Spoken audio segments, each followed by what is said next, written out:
Hello guys, welcome back to my channel. আজকের ভিডিওতে যে টপিকটা নিয়ে ডিসকাশন করব সেটা হচ্ছে যে কালকের মার্কেটটা কেমন যাবে এবং তার সাথে সাথে এই যে দুটো দিন ছুটি ছিল এবং শুক্রবার দিন বেশ ভালো পরিমাণ মার্কেট ফল করেছে, এরপরে আগামীকালের জন্য কি এক্সপেকটেশন রয়েছে বা এই দুটো দিনে কি কি নতুন নিউজ ফ্লোগুলো হয়েছে যেগুলো কালকের মার্কেটের জন্য আমাদের জন্য ভীষণ ভাইটাল হতে চলেছে। তো প্রথম কথা হচ্ছে জিওপলিটিক্যালি কিছু চেঞ্জেস এসছে, যে চেঞ্জেসটা আমরা দেখেছি যে ইউক্রেন প্রেসিডেন্ট জেলেন্সকির সাথে ডোনাল্ড ট্রাম্পের বেশ বড় রকম একটা বাকবিতণ্ডা, সেটা নিয়ে রীতিমতো কাদা ছোড়াছুড়ি চলছে চারিদিকেই। যাই হোক, সেই বিষয়টা পরে কোনো একটা সময় কভার করা যাবে। বাট এই মুহূর্তে যে কথাটা বলতে চাইবো সেটা হচ্ছে যে কতগুলো ইম্পর্টেন্ট ডেটা রিলিজ হয়েছে, যে ইম্পর্টেন্ট ডেটাগুলো অ্যাকচুয়ালি আগামীকাল মার্কেটের জন্য ভাইটাল। প্রথম কথা হচ্ছে আমাদের জিডিপির গ্রোথ রেটের যে ডেটাটা এসছে সেটা যথেষ্ট ভালো এসছে, ওকে। এবং সেই গ্রোথ রেটের ডেটাটার জন্য কালকে মার্কেটে একটা পজিটিভ ইম্প্যাক্ট পড়ার কথা। এর সাথে সাথে আমাদের এখানে যে কার সেলের যে নাম্বারটা এসছে, অর্থাৎ ট্রাক্টর সেল বা তার সাথে সাথে বিভিন্ন রকমের কার সেল, সেখানে একটা মিক্স টাইপ অফ নাম্বার এসছে, কিছুটা পজিটিভ সাইড। অর্থাৎ কার সেল যদি বাড়তে থাকে সেটা ইকোনমির জন্য একটা পজিটিভ সাইড হিসাবে দেখা হয়। তো সেই রকম একটা নাম্বার এসছে 1 ফেব্রুয়ারি নাগাদ। সেই নাম্বারটা মানে আমাদের যে ইকোনমি আছে তাকে অনেকটা বুস্ট করতে হেল্প করবে। বাট সেই জায়গাতে যেটা সব থেকে খারাপ জিনিস হয়েছে সেটা হচ্ছে টাটা মোটরসের সাথে। টাটা মোটরসের যে নাম্বারগুলো এসছে সেগুলো প্রত্যেকটা ভীষণ ভীষণ ভীষণ রকম খারাপ নাম্বার এসছে। যদিও মার্কেটের কাছে এটা আগে থেকে এক্সপেকটেশন ছিল, তো দেখা যাক আগামীকাল টাটা মোটরস কীরকমভাবে বিহেভ করে। বাট কার সেলের নাম্বারের দিক থেকে টাটা মোটরসের নাম্বার সব থেকে খারাপ এসছে। কেবলমাত্র যে হেভি ভেহিকেল হয়, অর্থাৎ এই যে আমরা ট্রাক দেখছি, তার ট্রাকের সেলটা কেবলমাত্র বেড়েছে, বাকি সমস্ত টাইপ অফ টাটা কারের সেল কিন্তু কমেছে, ওকে। তো সেই কারণের জন্য টাটা মোটরসের সেল যদি ভালো না হয় তাহলে আর্নিং গ্রোথ আশা করি পরে ভালো হবে না। তো সেই এক্সপেকটেশনে শেয়ারটার মধ্যে বিশাল বড় কিছু যে আশা করা যাচ্ছে সেটা আমার মনে হয় না। বাট দেখা যাক, অনেক সময় কি হয় মার্কেট অনেক সময় এই যে খারাপ নিউজটা এতটা বেশি আগে থেকে ইম্প্যাক্ট ফেলে দেয় বা যে এফেক্টটা দিয়ে দেয়, সেটার পরিপ্রেক্ষিতে অনেক সময় খারাপ নিউজটা আসার পর মার্কেটে যখন সেলার আসে প্রচুর পরিমাণে, তখন তাদেরকে ট্র্যাপ করার জন্য বা সেই সেলারগুলো অ্যাজ এ লিকুইডিটি ইউজ করা হয় এবং সেই কারণে মার্কেটের মধ্যে অনেক সময় হায়ার সাইডও দেখায়। তো কালকে টাটা মোটরসের প্রি মার্কেটের ওপেনিং দেখে আপনি তার মধ্যে একটা ইন্ট্রাডে পজিশন প্ল্যান করতে পারেন, ওকে।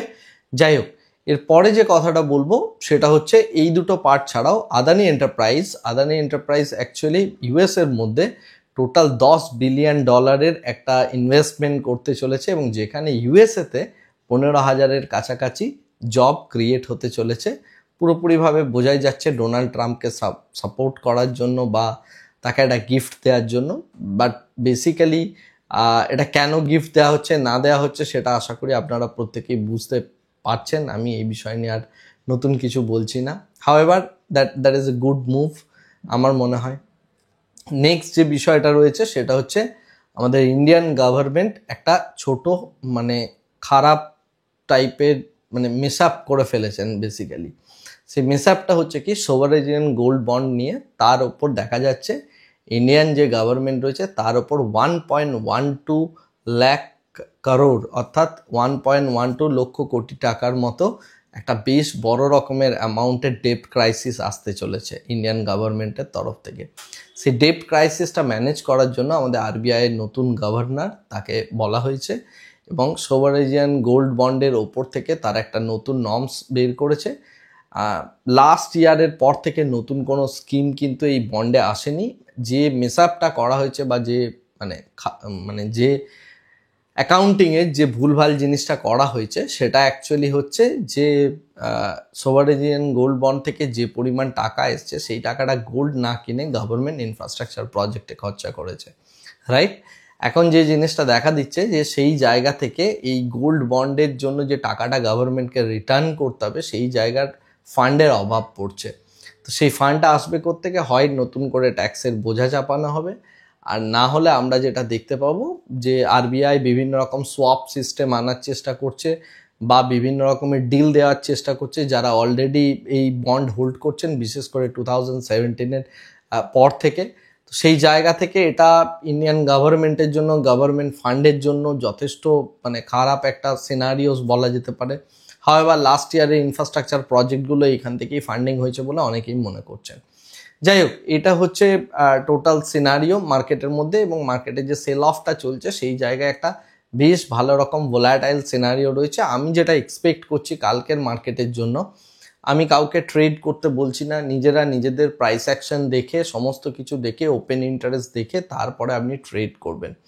আমার যেটা মনে হয় 22,000 বা ওই 21,800 এই জায়গাটার থেকে মার্কেটের একটা স্লাইড বাউন্স নেওয়া উচিত, এবং সেই জিনিসটা যদি আমি আমার প্যাটার্নে পড়ে আমি ওই জায়গা থেকে একটা ট্রেড নেওয়ার চেষ্টা করব। কালকে মার্কেটটা একটু পজিটিভে ক্লোজ হওয়ার চান্সেস অনেক বেশি। আই এম নট শিওর যে কি হতে চলেছে, তার কারণ হচ্ছে সেকেন্ড হাফের দিকে আমরা দেখতে পাবো দুটো জিনিস। একটা হচ্ছে ফার্স্ট হাফের দিকে আগামীকাল সকালের যে জিনিসটা থাকবে সেটা হচ্ছে জাপানের মার্কেট এবং তার সাথে সাথে চায়নার মার্কেটের একটা প্রভাব।